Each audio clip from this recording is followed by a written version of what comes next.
Hey friends, it has been a hot minute since I've done a coffee and a movie.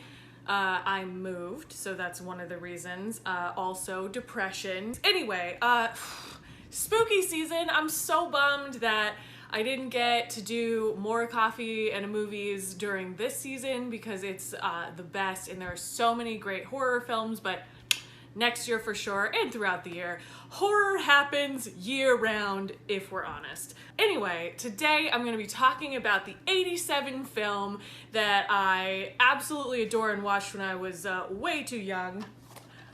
The Lost Boys.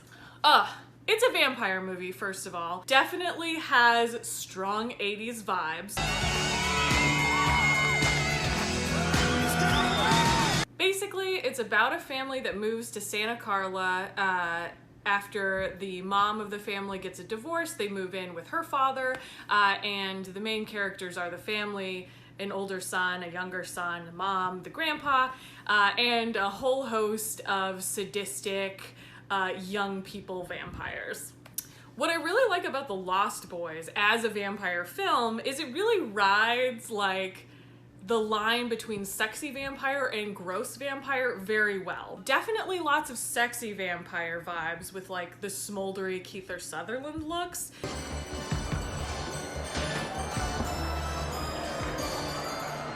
But not like so hardcore like True Blood or something where it's just Alexander Skarsgård completely naked, which I'm down for sure. Also, there are movies where they make vampires really ugly, like that Bram Stoker's Dracula where Gary Oldman played Dracula and he looks disgusting the whole time. And he's like supposed to be sexy, and Gary Oldman's sexy, but like, oh, he's got like this nasty old face for like the whole thing, and you're supposed to believe that Winona Ryder will just be seduced by this really nasty, ugly being, which is fine. Like, I get it, I get the idea, but it's hard to watch because he's so repulsive. And maybe that's the point, but honestly, that's like, I just don't get that. Really, it's a hard line to pull, the ugly, sexy stuff, especially with like prosthetic makeup. But Lost Boys really rides this line well because you've got all of the young sexy people, you've got Keifer, you've got all the like shaggy hair,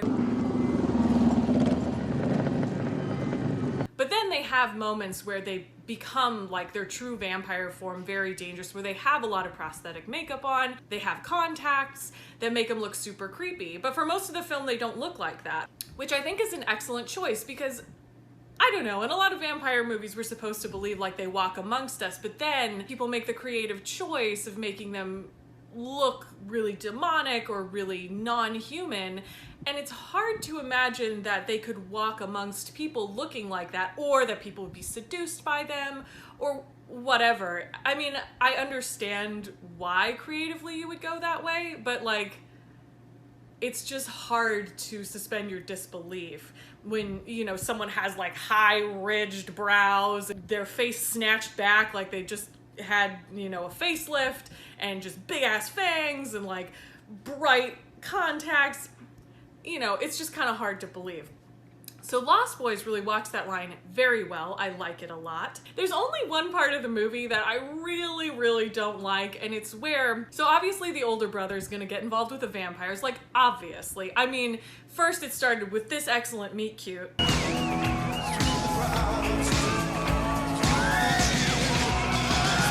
And the rest is history, right? Of course he's gonna be part of this vampire gang, because who doesn't get involved with a vampire gang after watching some greased up guy really just make the best music? So the older brother's indoctrinated, he's on his way to becoming a full-fledged vampire, but he's not there yet, and his younger brother takes a bath?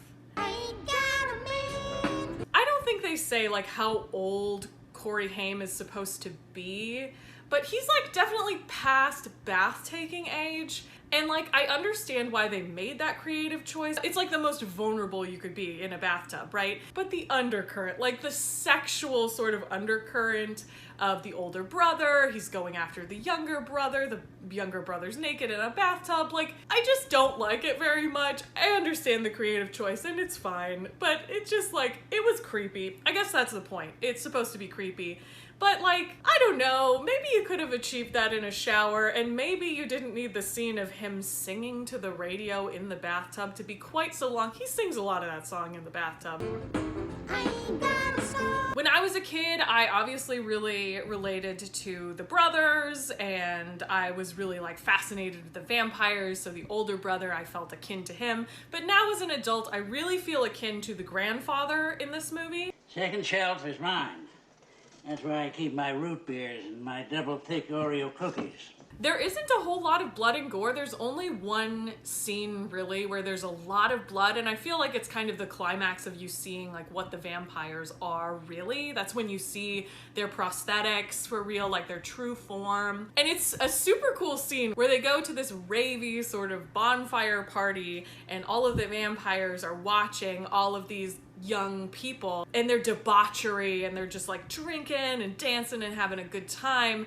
And I really liked the parallel. I wouldn't necessarily agree with this statement, but I think the film is kind of trying to say like, oh, vampires are a lot like young people, the consuming, the sort of depraved behavior, the like, you know, YOLO sort of idea. I don't think it's like realistic. I know that's stupid because it's vampires.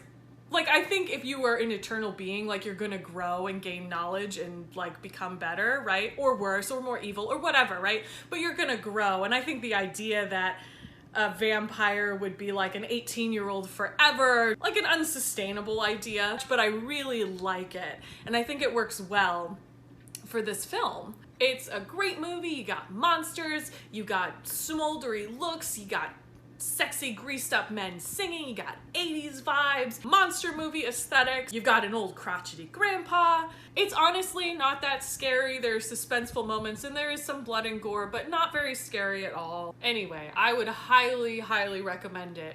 So thank you so much for listening to me babble on about this movie. I really appreciate everyone who watches. Thank you so much for watching, and happy Halloween, happy spooky season. We're definitely gonna get into the holiday season soon, which is very stressful and has plenty of wonderful movies for me to watch. I'm definitely gonna watch all of the Santa Claus movies with Tim Allen, so that is something to look forward to come December. Hope y'all are staying in, staying healthy, staying safe, and going out to vote and all that stuff. And remember to never invite the vampire in. See ya all next week. Bye.